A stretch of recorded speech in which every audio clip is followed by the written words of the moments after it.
Have you ever felt disappointed with God? That's how Alicia Lloyd felt.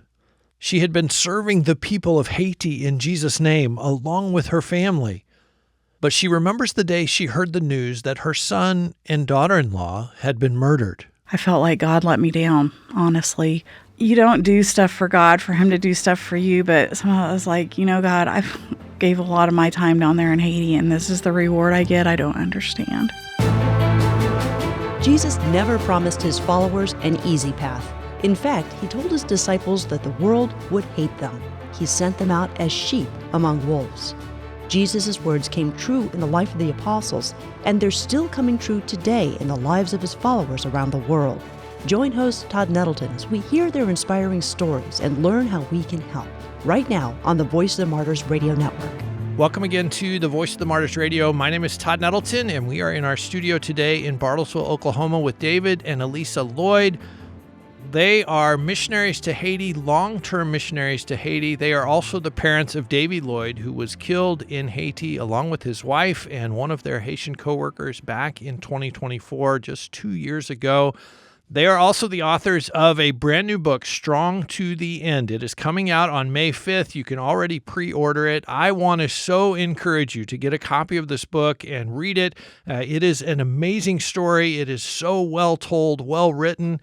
David and Alicia, welcome to the Voice of the Martyrs Radio. Thank you. Thank you. It's good to be here. Well, we are really glad to have this conversation. I know I've kind of prepared myself. I think it'll be a tough conversation, but I'm so glad that you came to share. The book opens with the day of the murders. And honestly, after reading the first chapter, I had to read the next chapter. It opens like a spy thriller novel. Tell me about that day. And you guys were in America, so you're experiencing this over the phone lines, and they cut in and they go out and they're back on, and okay, what's going on now? Kind of talk me through how you experienced that day. Well, my youngest son and myself had just returned from Haiti the day before, and Alicia had come out a couple weeks before that.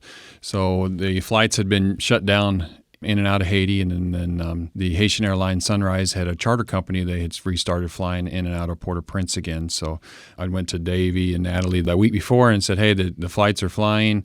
Would you guys like to go out first, or you want me and Sam to go and then come back in 2-3 weeks and you guys go? And they go, no, we're good. Just go ahead and go in. And I think we ended up getting home to Claremore probably about 2 a.m. that morning. On that Thursday morning, the 23rd. And that afternoon, it was about around 4 o'clock, kind of getting hungry, and my son, him and Alicia had left. And while they were gone, I got the phone call from my director, Jude. And he says, I don't know what's going on, Pastor. He said, my wife just called me. She was at the church, and some guys were waiting when youth was dismissed at church, which Davy and Natalie had went to. And they said they've grabbed him and have drug him into the compound. And I'm like, Jude, you got to find out what's going on. This is bad. Can you let me know as soon as possible? He hung up. He's like, I'm going to go find out. And I immediately hit my knees in prayer, just started calling out to God and saying, God, intervene on this situation. Don't know what's going on. As I'm praying, they carried the food in, and I said, you guys need to get to praying. The gangs have entered our compound and something's going on down there. They threw the food on the table, and Sam and Lisa both went to prayer, and that's how it began. So when there's bad guys outside the compound, is that sort of, they're back, they'll go away, it'll be fine? Recently, yes. Okay. We went through cycles over the years where it got bad, and kidnapping for ransom was big business, and then that was shut down, and then something else would rise up, and then that would be shut down.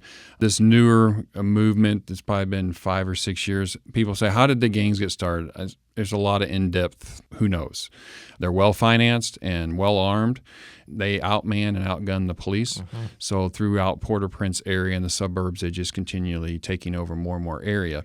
Up to that year, 2024, it's been more kind of gang on gang, and with the government against the government at times. Even to the point that the president of Haiti was assassinated in 22 things started spiraling then. There was really no government force fighting the gangs.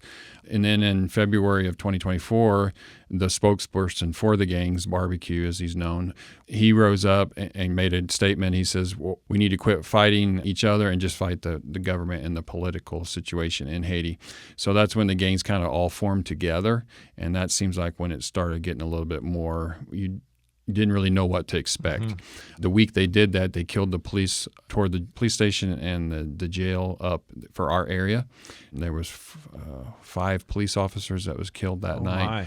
So we had no police in our area. So when you get this phone call, that's the context that you know is on the ground there. Like the police station's just been destroyed. Yeah, there's no call for help. There's nobody to call. No. Except the Lord. Yes, and that's what we, calling on.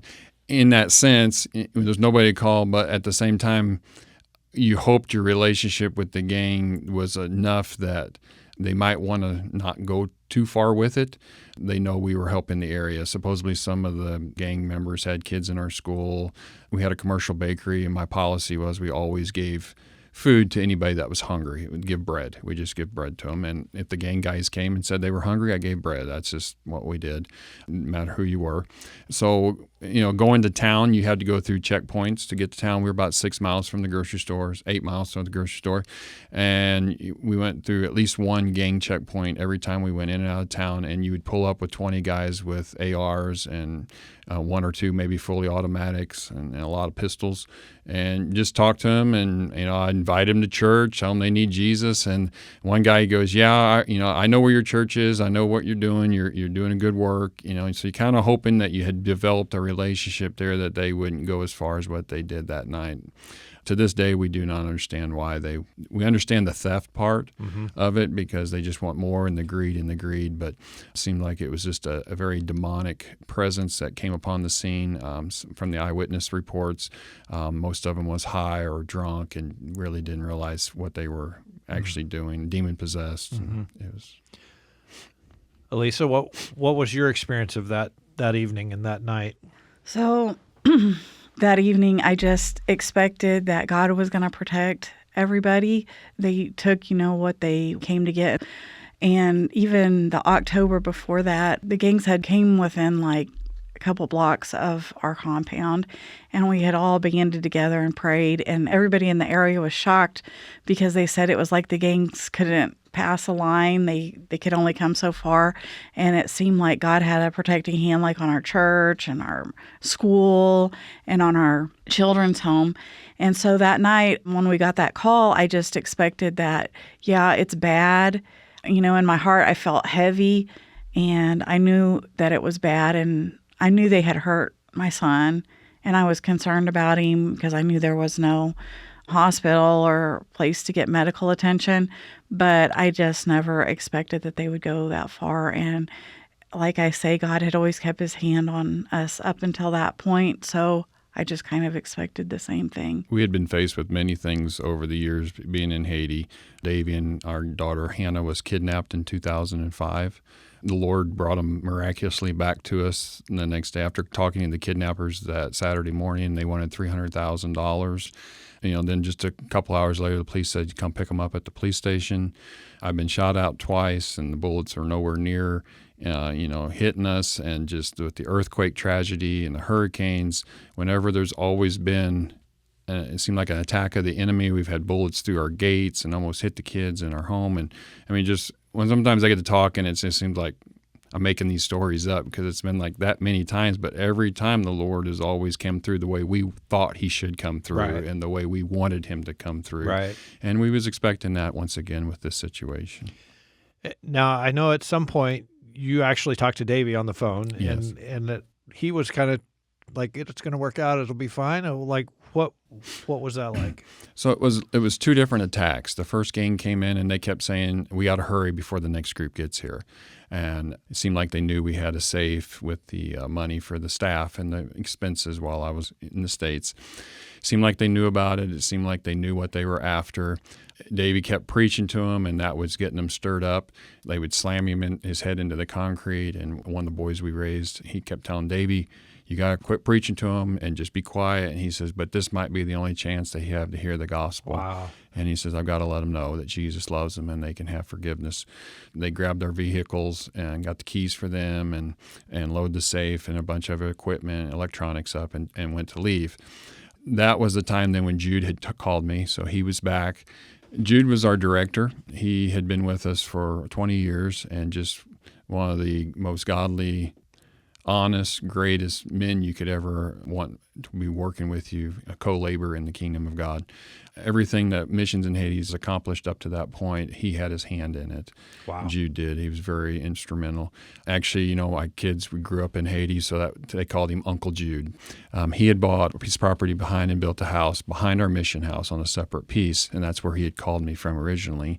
So he had left his house and was going over as that first group was leaving. So at that point, it's theft, basically. Yes. Like they've roughed up some people, but basically they just wanted to steal stuff and they're gone. And so do you kind of breathe a sigh of relief at that point? Yes. We were still pretty concerned about Davy, Yeah. though, because we knew that he had a lot of head trauma, is what we had been told. And everybody, said he was bleeding pretty bad and getting slammed and hit that many times in the head that it wasn't good.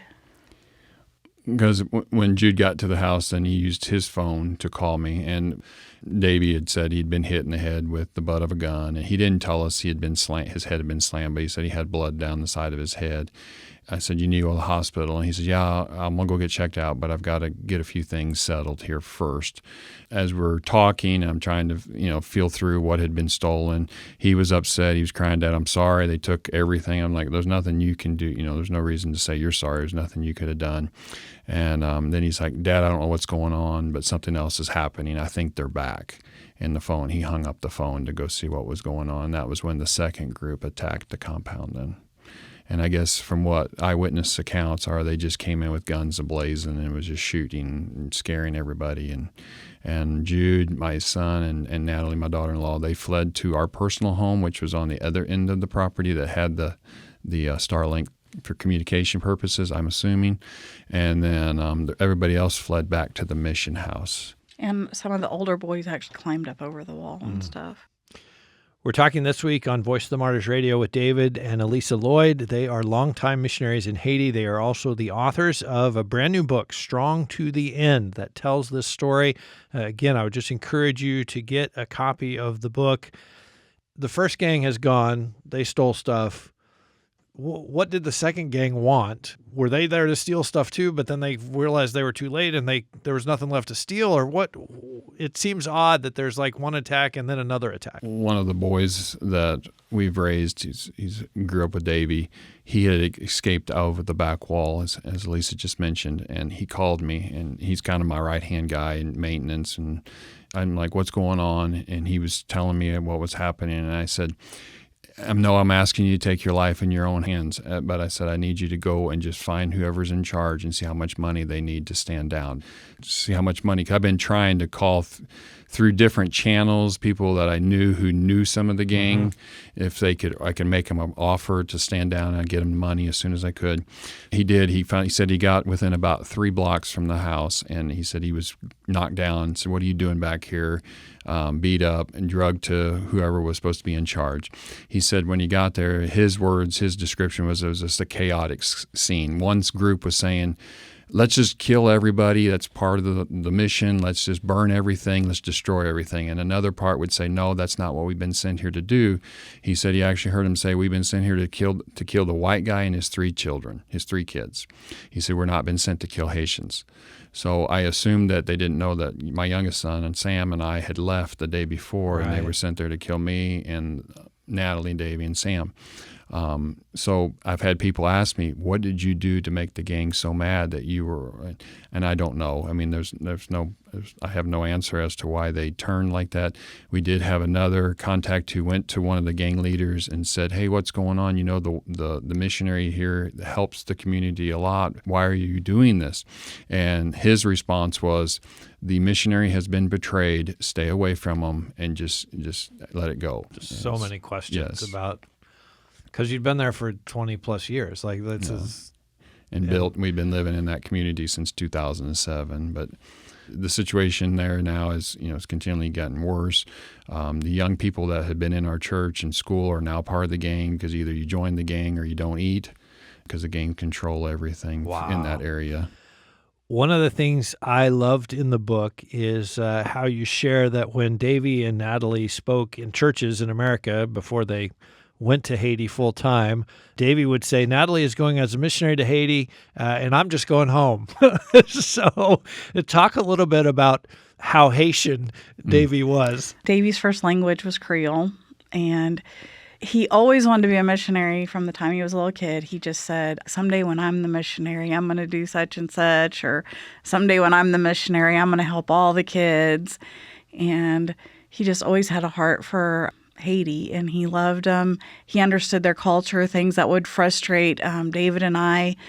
He just was like, Mom, you don't get it? That's just how they are. And it didn't bother him. It didn't affect him. It was part of him as well. One of the things that really blessed me about the story is how, even at such a young age, both Davy and Natalie had that spirit of, yes, it's going to cost us something to serve the Lord, and it's worth it, and we are willing to pay that price. Was that something the Holy Spirit did? Can you give advice to our parent listeners who are like, man, I want to raise a child like that. How do I do it? Yeah, we've been asked that several times about how did you raise your son like that? But Alicia's like, I can't, Haiti killed our son. I said, well, Haiti may have saved our son, because growing up and seeing that there's more to the world than your iPhones and your coffee shops, and there's really people out there that need Jesus and that needs encouragement, that needs help. He just was such a sensitive young man to see the needs. And, I don't know if his personality would have been completely different should he have been raised here in the States. So I know Haiti had a huge impact on his life on being raised to see the needs of others, and it's not just about yourself. And then one of the things we were concerned about is finding a spouse that would be willing to go to a country that doesn't have Walmart, doesn't have Starbucks, and no cell phone connections, and maybe because of the country's crime and situation, you can't leave the compound. You got to just stay in your area. And to find Natalie that was so willing to adapt to that, to just whatever the Lord had for her to do that day, would it be, bandaging a kid's cut, or teaching one of the little boys how to read, or whatever it might be. She just jumped right in and did it. She was a tremendous young lady. How long did it take you to see that in her, that like she was all in, even to move to Haiti, even to do whatever needed to be done? When Davy went to Bible college, I'm going to brag on my son, if you can brag it. So, they say he was very good looking, which I believe he was. He was a very handsome young man. So all the girls was like, that's my guy. And so he basically put the word out. If you're not going to live in Haiti, don't even talk. Don't even consider. Not interested. Yes. And, of course, there's always going to be those that's, I can live in Haiti, So it's a tropical island. Yeah. So how bad can it be? He had a few. But just through his prayer and just watching, I don't know how he ended up, finding the perfect one for him, for Haiti. It was the Lord. It was just God's hand guiding the whole situation. And she's a tremendous young lady. I think like the first time she even came to Haiti, though, you could tell that she could probably make it there, because we've had people that come down before, and we've got all these little kids that are running around, nose running, dirty. They take a bath every day, but they're playing out in the mud and stuff. Yes. She just let them crawl all over her. She would, wipe their nose. She played with them. And so you felt like, okay, she can she can make it. Just a love for the people, a love for the country. I love that comes through in the book, that she had that, and that God had implanted that in her. I believe even her parents said after her first trip, when she got back, she's like, I can tell Haiti got you. And she's like, yes, it does. We're talking this week on Voice of the Martyrs Radio with David and Alicia Lloyd. They are the authors of a brand new book, Strong to the End. It is coming out on May 5th. We'll give you ordering information in the show notes this week at vomradio.net. Let's go back to that night. So Gang 1 comes, they steal, they beat Davy up, they leave. Gang 2's there. You're trying to get more information. How did you hear that Davy and Natalie had been killed? one of our staff, young ladies that we had raised, and she was working for us at the time, sent me a message that the gang had come to the mission house, and they said that everybody can go to bed now. Everything's over. They killed the 2 whites and the bad guy. They assumed, that Davy and Natalie was killed and that Jude was killed. So she sent me that message, and I sent a message back, and I said, please get somebody to go verify that that's really what happened. So once again, the young man that went to try and negotiate on our part, he said he'd be the one willing. And from what I understood, the house still had a lot of flames. It was on fire. So they had to get some water hoses and put it out before they could even verify if they had done what they said. By this time, it's the middle of the night there? Or? Yeah, it would be about midnight there, Okay. I guess. So. How did you, in your faith walk, process, like you mentioned, our kids were kidnapped, we got them back. We had this threat, we were fine. The Lord protected us. The Lord kept the gang blocks away from our gate. Now our son has been killed. Our daughter-in-law has been killed. Our friend has been killed. Faith-wise, how did you walk through that? Well, I was absolutely shocked because, like, when we were getting word that the shooting had stopped, I just was like, okay, they've left and someone's going to go in there and they're going to be okay. Like, I was just waiting for them to come out and call us and say, okay, we're traumatized. We've, lived through this horrible thing, but it's going to be okay. So when we got the word that they were dead, I just absolutely lost it, and I couldn't believe it because I felt like God let me down, honestly. I struggled because I was just like, you don't do stuff for God for him to do stuff for you, but somehow I was like, God, I've gave a lot of my time down there in Haiti, and this is the reward I get. I don't understand. I never gave up. I never completely lost faith, but I struggled because I just didn't understand. Do you feel like that God has spoken into that lack of understanding? Has there been times where he's encouraged you, or maybe a verse, or maybe someone else has spoken some truth and that has kind of helped you keep going? Yes, I do. I just kept going to church, and I feel like God just kept encouraging me along the way that, I'm the same. I haven't changed. And even though you don't understand it now, that it's going to be okay. The thing that has held me the most is when we were in Haiti. Honestly, it was good because we got to spend a lot of time with our son, maybe the last year of his life, because he came back to Haiti after Bible college, him and Natalie, and they would eat down at our house a lot. And if they didn't eat with us, he would always come down in the evening, him and her. And a lot of times he would come through the door and he'd put his hands up. He'd be like, I love Jesus. Okay. And then he would tell us, I can't wait to see Jesus. And I was like, okay. How old was he? He was 23 years old. 23. I can't wait to see Jesus. Yeah. So one evening, David told him, well, if you're going to see Jesus, that means that, something happened, and let us go first. But that is a comfort to me because I know that's what he wanted to do. He wanted to go see Jesus more than anything. So, and he had a close relationship with Jesus. We had prayer at our church every morning. He was there every morning. You didn't have to tell him, get up and go to prayer and be faithful. He was at church every time. So I know that he really did have a close relationship with the Lord, and that was his desire to go see Jesus. So. And we don't have to wonder where he's at, so we have that hope. Yep, that's the true. Blessed hope. That's David and Alicia Lloyd here on Voice of the Martyrs Radio. Obviously, they are still grieving the loss of their son Davy, their daughter-in-law Natalie, who were killed while serving as gospel workers in Haiti just 2 years ago. But these parents are grieving with hope.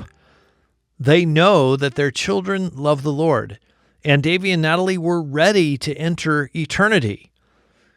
It's not because serving as missionaries had earned God's favor. It hadn't. But it was because they placed their faith in Jesus. Their sins were forgiven. They were clothed with the righteousness of Christ. You can hear a longer version of this conversation in the podcast version of this week's episode.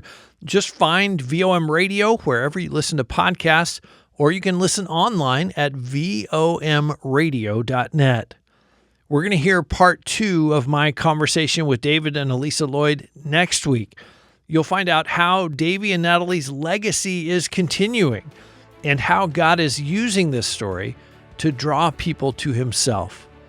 I know you want to hear the rest of the conversation, so please make sure that you're back with us next week right here on the Voice of the Martyrs Radio Network.